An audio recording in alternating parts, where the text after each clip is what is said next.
Cucks.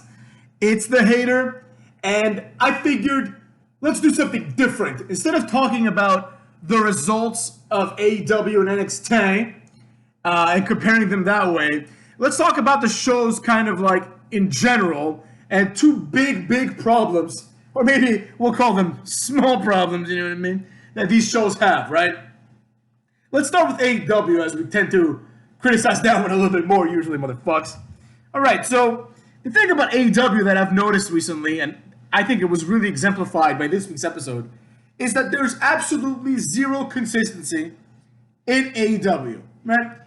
Nothing happens that makes sense.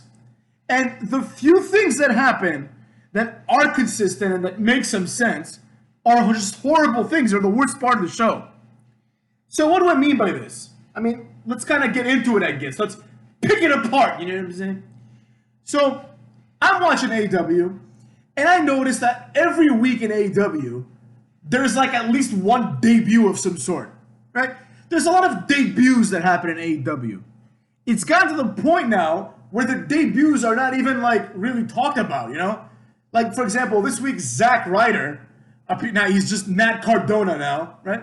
He appeared, he looked like he was the size of Bobby Lashley compared to like the people that he beat up.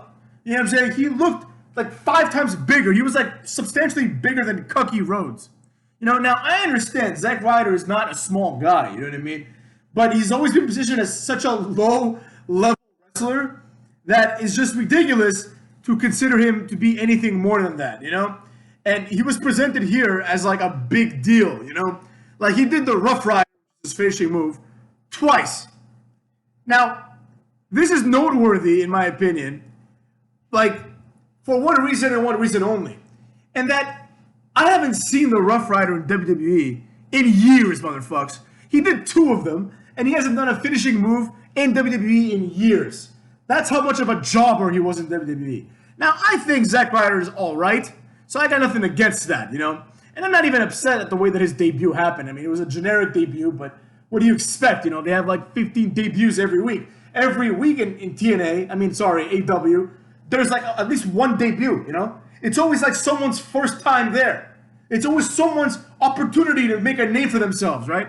But if you keep doing this every week, you dilute that logic, you know? It doesn't feel special anymore, right? And with that is the inconsistency that comes along with it, you know?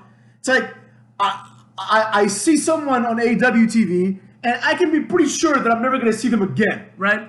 Or maybe I'll see them in 8 months, you know what I'm saying?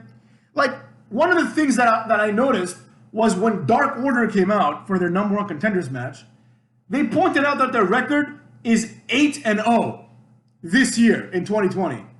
Motherfucks, it's nearly August. It's been 7 months.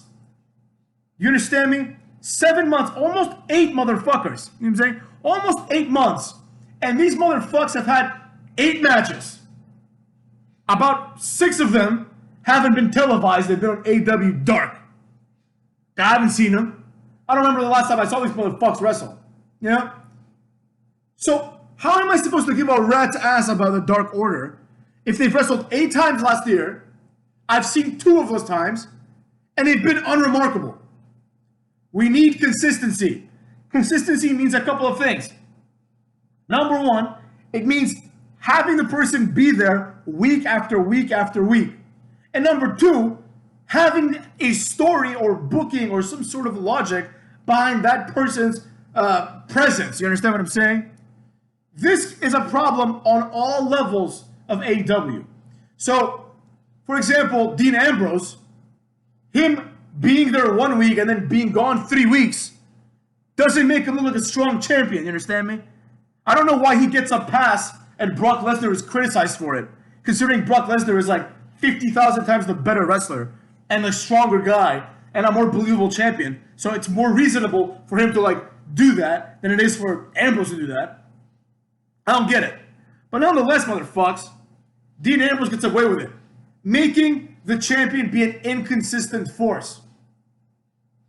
Furthermore, this one episode, Taz, he was on commentary, and he was being a normal, friendly, like, almost like a face commentary guy, right? Then he goes to like switches his role to become the manager of Ricky Starks and fucking Brian Cage, and then he's like, I don't give a shit, and he's like cursing and he's all like aggressive and everything. I'm just like, dude, what the fuck are you talking about? Like 5 minutes ago, you were making jokes with JR about Orange Cassidy's like hair or some shit, you know? And all of a sudden now he's a serious motherfucker. Get the fuck out of here. Also, noteworthy, this has nothing to do with consistency, but it should be mentioned. At before the match, Ricky Starks and fucking Brian Cage cut a promo. And Ricky Starks, he said something along the lines of, I'm what your baby's mama, whatever, yeah. I'm what your baby mama wishes you were. He's like, I'm successful, I'm young, and I'm handsome. And this is the ultimate disrespect. You know, I can believe dumb shit, you know? In wrestling, dumb shit is a common thing. You know what I mean? Dumb shit is a common thing in wrestling. People exaggerating their abilities is a common thing, and I get it, motherfuckers. But to suggest that Ricky Starks is a handsome guy is a slap in the face of anyone with eyes. This guy is not attractive at all, motherfuckers. No way this guy is handsome by any standard. Like, when I first saw him, I'm like, oh, this guy's fucking ugly as shit, you know? Like, I'm like, oh, this guy is like so weird looking, he's unattractive, he has this weirdness to him, right? And then he's like, I'm handsome, and I'm like, hold on a second. You can certainly not pull off the I'm a handsome guy gimmick, right? Sammy Guevara pulling that off is already suspect. Sammy Guevara pointing to his non-existent abs as if he has this like good physique is ridiculous. But it seems completely reasonable when compared to Ricky Starks saying he's a handsome guy. This donkey-faced, retarded-looking guy, he's like, I'm a handsome guy. And I'm like, dude, no one in the world, like, if Ricky Starks tried to steal my girlfriend, I'd be like, I have absolutely zero worries that this would work for him. You know what I'm saying? Zero worries. I think he's like a hideous guy. You know? Furthermore, I might bitch slap him in the face. What do you think about that, right? I don't think he's a handsome guy at all. And I get it. Maybe like, you know, maybe he is to some people, you know? Like, I mean, I won't sit here and say he's like the ugliest person ever or anything like that. I just think he's like clearly unattractive, right? So nonetheless, let's not focus too much on that. The inconsistency of AEW continues again and again and again, right? It's not just all the things that I mentioned, but it's the fact that one of the only consistent things on the show is horrible, right? The one consistent thing these last few weeks is Cody Rhodes and his open challenge, right? This is consistent in the sense that you know that every week Cody Rhodes is going to have like a 20-minute match, right? Which means that about 1/6 of the show is dedicated to Cucky Rhodes, right? With that, though, there's another quasi-inconsistency that appears, right? So every time Cucky Rhodes wrestles someone, chances are you're not going to see that someone ever again. You know what I mean? You're not going to see that person ever again. Like, this week he wrestled some asshole called, like, Warhorse, or as I like to call him, Bore Horse. You know? It's the most boring thing I've ever seen in my life. It's like this chubby guy with face paint whose gimmick, I guess, is that he's like a rock star of some sort, right? And Justin Roberts, he's like Warhorse weighing in at 4,000 pounds of like heavy metal or something, and he's here to rule ass. But instead of saying rule ass, he said it in a Justin Roberts way. And he's here to rule ass. What the fuck are you talking about, man? Warhorse sucks. You know, they kept saying how he's good. I'm like, what the fuck? This guy's garbage. What's good about Warhorse? I mean, he's got a stupid name, a retarded gimmick. I've never heard of this guy before. And they're trying to push him as if he's some big deal, right? Now, this would be fine if this segment served to put over people like Warhorse. But it doesn't, motherfuckers. All it does is it puts over Cucky Rhodes, right? It's a segment dedicated entirely to Cucky Rhodes. I don't care, man. So, you understand what I'm saying? It's a segment dedicated entirely to Cucky Rhodes being pushed. The reason I said I don't care is because my neighbor banged upstairs, and he's done it several times.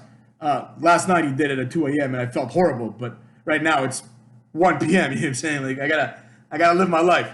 So, anyways, where was I? Yeah. So this premise, this segment serves only to support the push of Cucky Rhodes. So that's the only consistent thing. We're gonna forget about Warhorse next week. I hate to bring it up, motherfuckers, but what about Jeff Cobb? What happened to Jeff Cobb? You know what I'm saying? He came in, like, debuted kind of, where he just appeared, and he was supposed to be this big threat to Jon Moxley. Then he wrestled Jon Moxley, lost, no one cared. You understand me? And then, to make matters worse, MJF cuts a promo, but it wasn't really a promo. It was just an in-ring segment where he kind of cuts a promo, but it was like a long-form promo, right? And I really enjoyed this. I mean, at first I hated it because I'm just like, oh, MJF's gonna say the same shit again. But he made the exact points that I'm making now, right? But he made him as a heel. Like, for some reason, what he's saying is heelish, you know, because he's the bad guy, right? And what he's saying is like, Dean Ambrose is a stone-cold ripoff who's taking advantage of the fact that he's champion, you know? And that we need a new status quo instead of having these WWE guys. He basically said what I've been saying for the last few weeks, motherfuckers.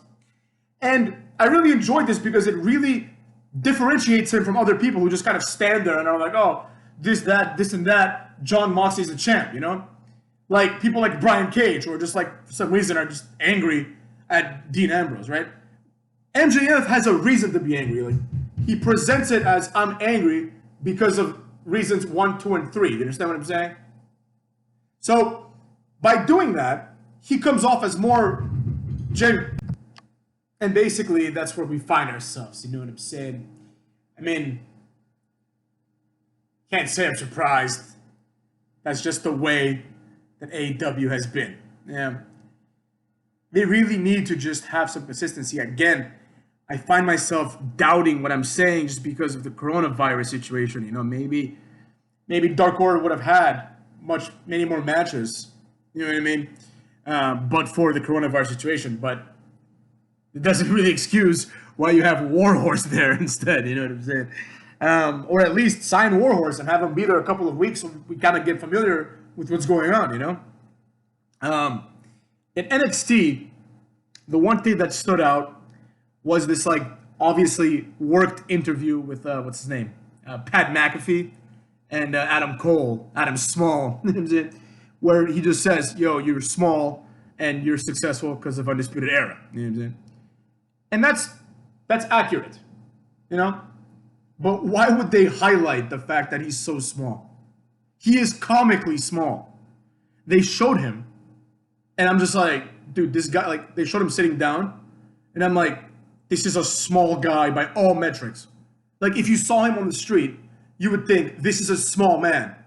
You know what I mean? Like, let alone wrestling standards, but by, like, regular human standards, you'd be like, this is a small guy. Like, if you saw Rey Mysterio, you'd be like, okay, he's short, but he's, like, broad, you know, and muscular. Adam Cole, you see him, you'd be like, this is just a small person. He looks like a high schooler. You know what I'm saying? So that's what I noticed from NXT, and that's my main critique of NXT. I'm kind of catching up to, like, this new roster of NXT. Like who the fuck is Shotzi Blackheart? You know, I've seen her a couple of times, but I don't know anything about her, you know? Robbie E is, like, a manager here. Like, 1 week he's drunk, 1 week he's not. So I'm kind of figuring it out, you know? But, yeah, motherfucks. If it were up to me, I would keep Undisputed Era in NXT. And that's what I have to say about this short video, you know what I mean? This wasn't really, like, this was more just my disappointment with what's happening, you know what I'm saying?